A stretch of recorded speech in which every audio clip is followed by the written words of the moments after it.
Okay, today's lesson is going to be about conflict in groups.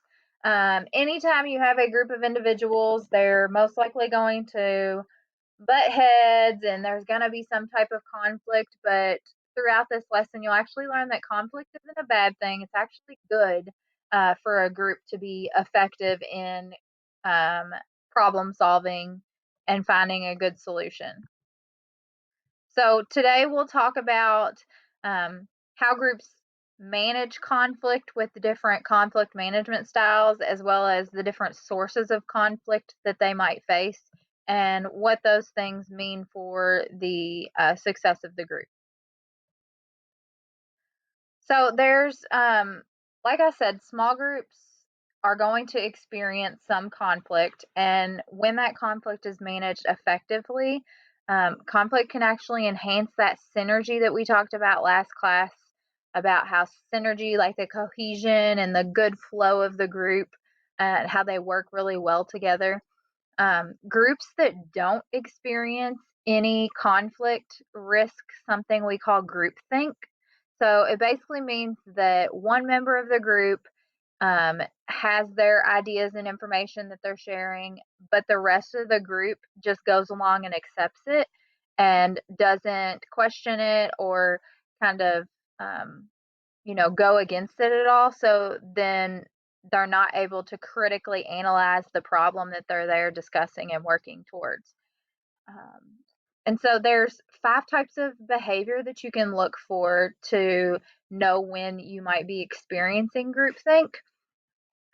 One is when people in the group avoid conflict because they want to make sure that they're not hurting other people's feelings, or they're nervous to be honest with somebody because they don't want to hurt the person's feelings. Another example is when people are pressuring members who don't agree with the majority that they need to flip and start to agree with the rest of the group. And then reaching a consensus without the support of all the members, discouraging or ignoring disagreements, um, and then rationalizing a decision without testing it out can definitely lead to groupthink as well.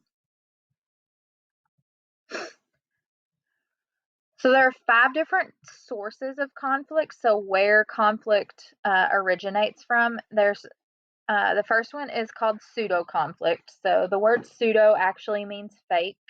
So the conflict is fake, or it's perceived that there's an issue, but actually it's a misperception. It's where people who actually agree believe they disagree because of their poor communication between them. And then you have something called issue related conflict. When 2 or more group members' goals or ideas or opinions about a topic, they aren't compatible. And issue related conflict can be a good thing when handled effectively, because without it, groupthink is likely to happen. So you want to have those issue related conflicts in there, um, not all the time, but sporadic throughout the group meeting, because it allows for that growth and critical analysis and keeps your group from falling victim to groupthink. Personality related conflict is when members feel like they're being attacked. They tend to become very defensive, as though you're questioning their character or who they are as a person or a member of the group.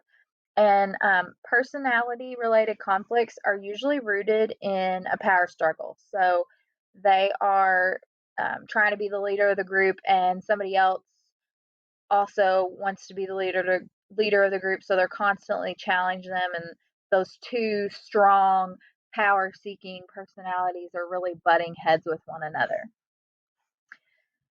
The fourth one is going to be culture related conflict. So you have different communication norms in various cultures, and maybe it's very normal to be outspoken and straight to the point in one culture, whereas another culture having more indirect, nonverbal way of addressing um, the issues is more acceptable in your culture. So just varying cultures and what's accepted in that culture can tend to cause some conflict.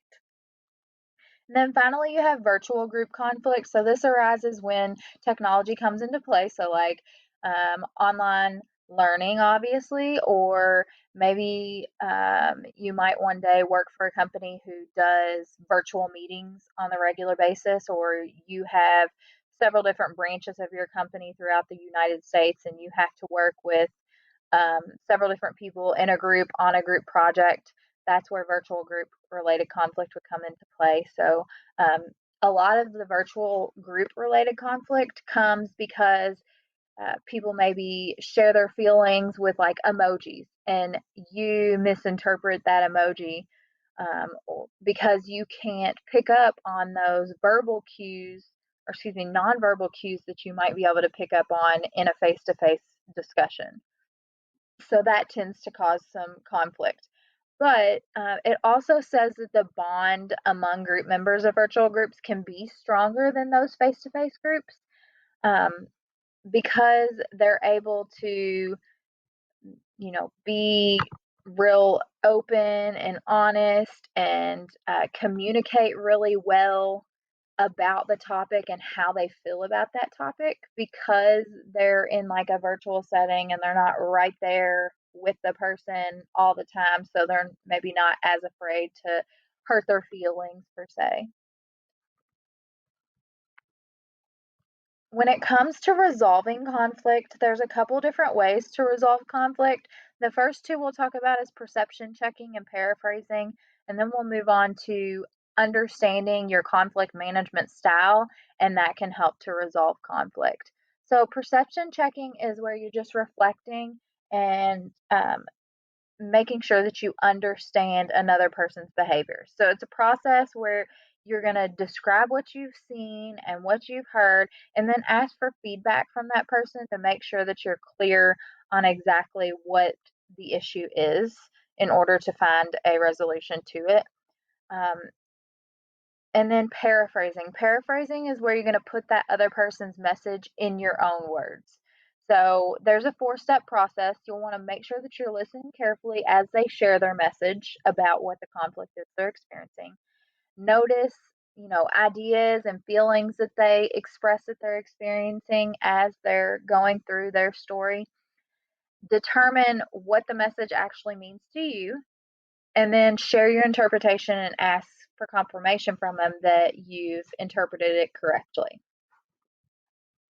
As I was saying, yes, paraphrasing and perception are useful strategies for resolving conflict, but you also can succeed at resolving conflict whenever you understand the type of conflict management style that works for you, or that is the specific conflict management style of each person in the group.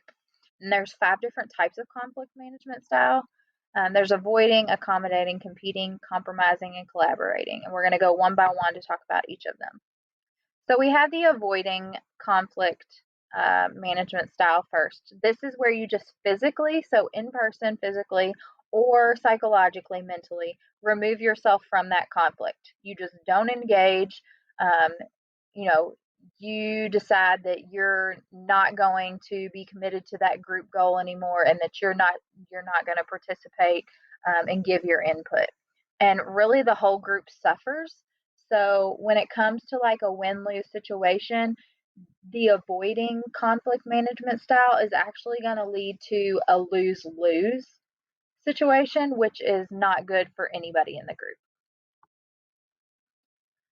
Accommodating is the second one. So this is where you just accept other people's ideas and don't even worry about how you feel about the situation just because you want to make sure that you just go along with the group. Um, and that's actually not a good thing because that's where groupthink comes into play. And if your ideas aren't being discussed and weighed and critically analyzed to make sure that the group is making the best decision, that's when you fall into that groupthink category. And groupthink is something that you want to avoid. Third one is competing. So this is where you satisfy your own needs and don't even worry about what everybody else in the group wants or whether you're harming the dynamics of the group and the problem solving process. Um, you don't care to hear other people's opinions. It's like your way or the highway, and really the whole group suffers. Again, it's another lose. It's well, competing is you see it as I'm winning, everybody else in the group is losing. Compromising, this is where everybody's sharing their opinions. You're really discussing things, but compromise is where you're having to give up something, um, for the satisfaction to others' opinions. So the quality of the decision making is probably affected when someone trades away a better solution to reach a compromise. So maybe you have two different solutions and you think that this one is really great, but the majority of the group chooses the second one, and you decide, okay, I'll I'll take one for the team here, and I'll just go with the one that everybody else has agreed upon. That would be a compromise. And then collaborating, this is where you're working together as a team, that everybody is providing their input. You all are having a great discussion, critically analyzing all of the solutions that are brought up. And it's really a win win for the whole group. So you're winning, the rest of the group is being heard, and they're winning, and everybody's input um, as a member of the group is being heard. It's valued, and you really have a honest and fair evaluation of all of the group members' opinions, and you've come to a good, solid consensus on how to proceed with the solution to the problem. So now, at the end of this lesson, you now have two assignments. One of them is to look at the different sources of conflict. So we talked about those 5 sources of conflict: pseudo, issue related, uh, culture related, video, virtual, group related conflict. You're going to just do an activity related to those. I believe it's where you decide who would be the most difficult um, type of person or type of conflict to manage. And then you're going to do an activity with the different conflict management styles. So there's a graphic organizer, and if that if each individual conflict management style, so collaborating, compromising, competing, if all of those were their own separate like sports team, what would be a mascot that represents that team? So I actually completed the collaborating management style for you as an example. And you can read through mine, but you're just choosing a mascot that fits the characteristics of that management style. And then you're also sharing a potential response that would come out of a person's mouth who possesses that management style. If you have any questions, email me.